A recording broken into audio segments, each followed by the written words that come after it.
I picked up this bar of soap. That's really all it is in Lisbon, Portugal at the end of last year. Went there with my mom.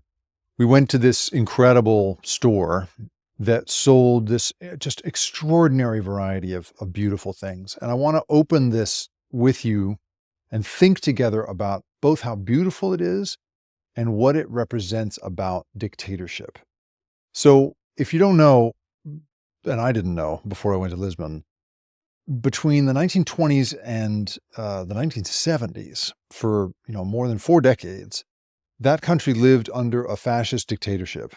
Antonio Oliveira Salazar was first the economics minister and then the prime minister under a military dictatorship that he then ran with an iron fist. And this guy was sort of the ultimate fascist. If we think about fascism as people who just will not broach any kind of dissent, any questioning of things. He gave a famous speech in which he talked about the unquestionable truths of being Portuguese, that in Portugal, we do not question the nature of the family. We do not question colonialism and Portugal's place in the world. It was sort of doing away with these things as if they are settled matters. And under his dictatorship, people were disappeared all over the place, to the point where the creative and academic and intellectual classes got absolutely crushed. So much so that if you were to use a fricking typewriter that wasn't registered with the government, you could be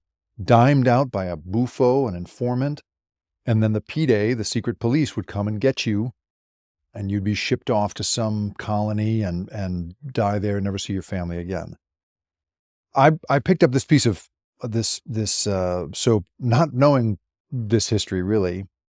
And then looking into this company, Claus Porto, I want to in no way suggest that this company is in any way complicit in any of this. What I'm describing here is how the beauty of this object is a reaction, I think, to dictatorship. That I think of it as sort of what happens to a society when dictatorship crushes the natural human desire for free expression out of them. So I'm going to open this as we go here. I mean, literally, this thing is it's like a piece of jewelry. It's an incredible object. It's like opening a watch or something. I mean, it's just gorgeous. And during this time, while Salazar was in charge, many, many horrible laws were passed, including ones that consigned women to domestic duties. Women were not allowed to be in public life or intellectual or professional life. They were forbidden from being all sorts of things.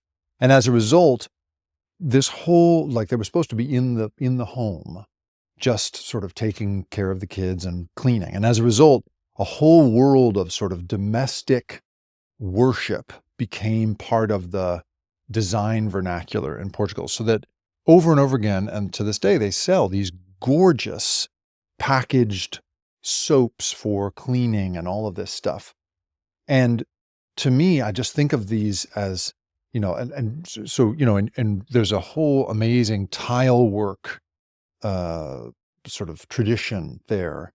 And, I think about a country in which you weren't allowed to have truly cathartic art. You weren't allowed to express anger or disappointment or frustration or any of those things through your art. You had to deal with intense censorship.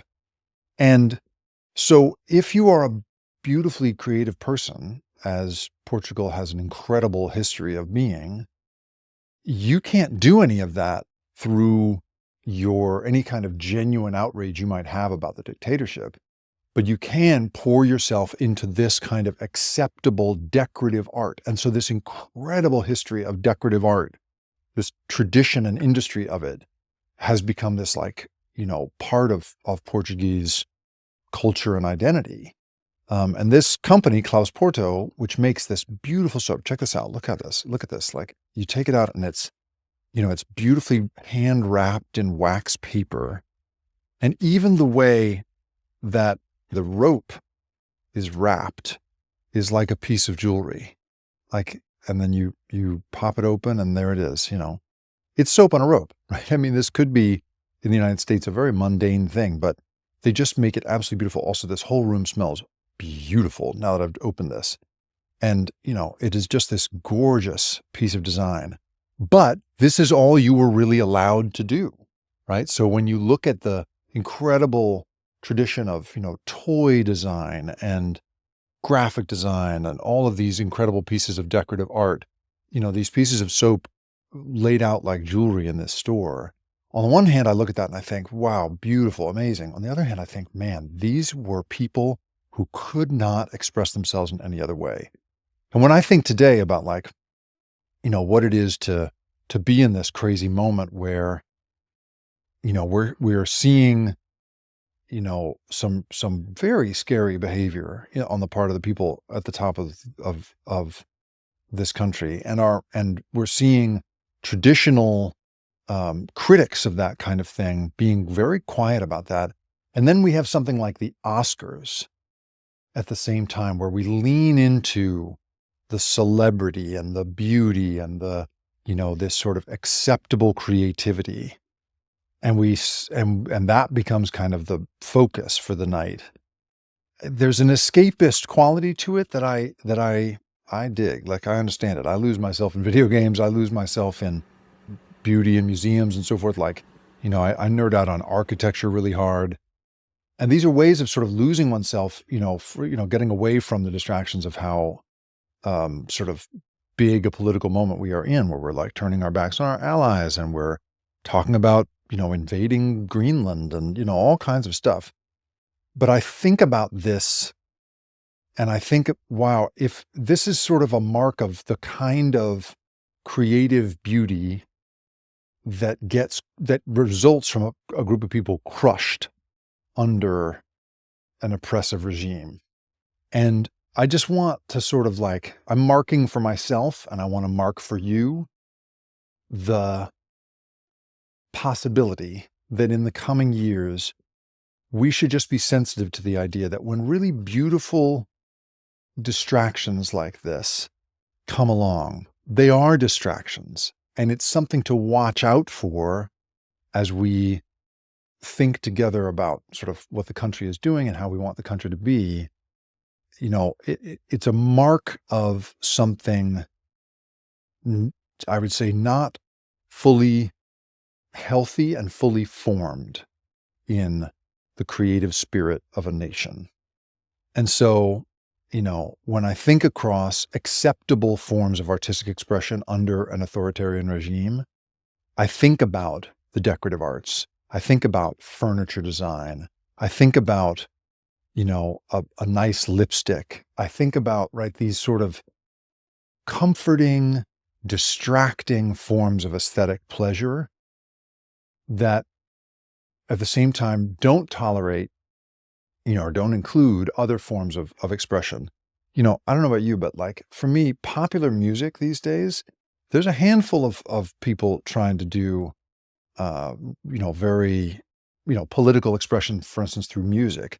But you don't hear a lot of that, when during the second Bush administration, when we invaded Iraq, I remember, there were songs like "Bombs Over Baghdad" by Outkast that was that made the rounds, but it didn't really play on the radio. And instead, more and more, it was sort of love songs and a lot of kind of sexy strip club songs. And, there wasn't kind of political expression that was being popularized. And to me, there's a lot of music right now, that there are people who are expressing themselves politically. Kendrick, right? Obviously doing a tremendous job of that.